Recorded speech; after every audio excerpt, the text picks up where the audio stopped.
Man, fuck this day. Shit. Damn. What a day. I know a lot of us, because of our faith systems, as soon as those words come into play, it's like, oh man, get away from that person. Or they crazy. They tripping. Or they don't know how to handle their emotions. But we all have moments, especially as men.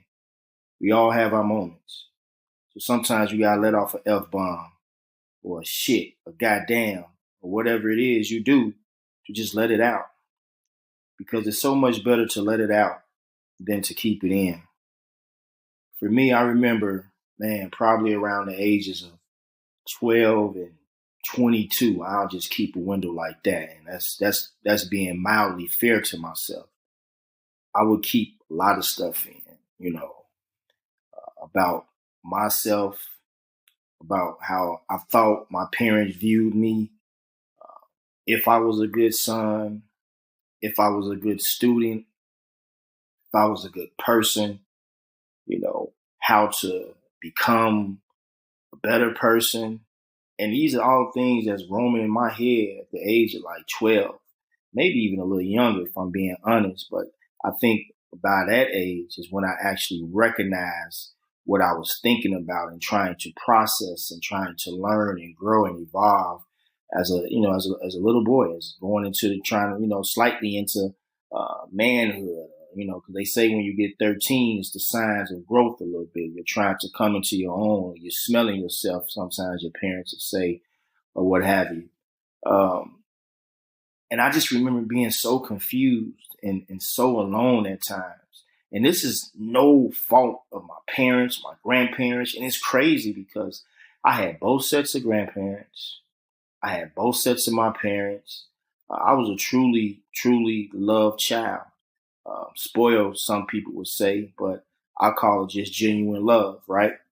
But even with all of that, I still had these senses of being alone all the time. Although I did have a brother, but he was a half brother, and we didn't stay in the same house. If I'm being totally honest, we didn't really connect and start building a relationship until I was like 16, 17, right? And then it kind of went away when he came to live with us. I believe I was like a freshman in college, and it just didn't work based on my mom and my dad and whatever they felt like was going on. I didn't really have much energy in that because I was off in college and I would just come home on the weekends sometimes and wash clothes. But because of that energy space that they shared for whatever their reasons or whatever went on, he kind of shied away from us for quite a few years. So I remember my grandfather. This is a story I didn't think I would get into, but I'll tap into it for a minute. But I remember my grandfather committed suicide. Let's just get to it, and hopefully I'll share the trauma behind that. And we reconnected. And at that time, of course, obviously we're grieving. So it was a small reconnection. It wasn't even the one that we really got our bond. I would say probably around when I turned 27. And, I had bought me a new car. I was just, kind of showing off, feeling myself. I'll be honest about that. So I called bro and pulled up on him. But that started us kicking it almost every weekend for a long time, just kicking it. But I kind of veered off my point about what we should do, when we feeling some type of way or we just having a bad day. But, hey, it's sometimes that just happens. But anyway, to kind of pull myself back in about having a bad day, all these different emotions go through our mind as a man. And what I want to focus on is how do you deal with that when you don't have anyone?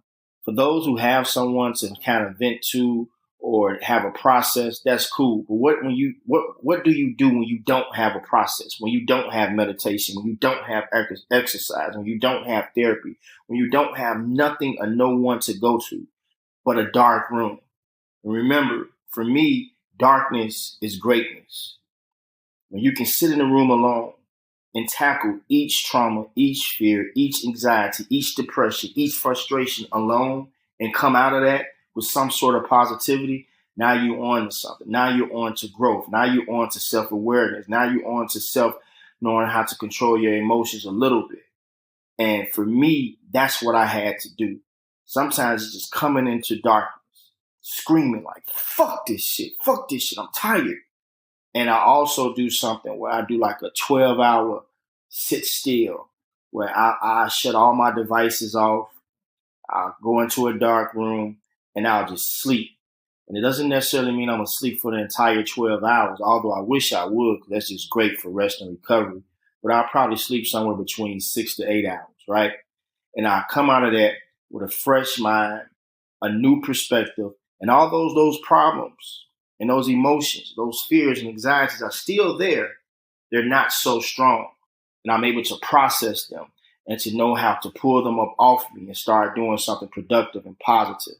So you have to find your niche, whether it's praying, whether it's going to church every Sunday, whether it's sitting into meditation, whether it's exercising, going to the gym, riding a bike, or where you're going to therapy, you're talking to someone, you have a loved one or a significant other or a spouse you can talk to. You have to find your niche. But from what I'm learning, for most men, it always has to come from us within. I don't see really no other way, if I'm being honest. We can use all those other tools as like footnotes or training wheels, but ultimately we have to do the work alone. Ultimately, every individual have to do the work alone. But that's another story for another time. But for us, we have to dig so deep within ourselves, where we criticize ourselves, we judge ourselves, we put pressure on ourselves, and then we come up with an action plan. You know, I'm trying to learn how to be more proactive as I keep on walking into this journey. I'm more of a reaction person at times, but over the past couple of years, I have started to work on being proactive, keeping the things in line within me so that when these problems come, they just bounce right off me. I'm starting to learn to let things flow through me. It's easy to let the great things and the good things and the good times flow through you. But what do you do and how do you process letting the bad times and the worst times flow through you?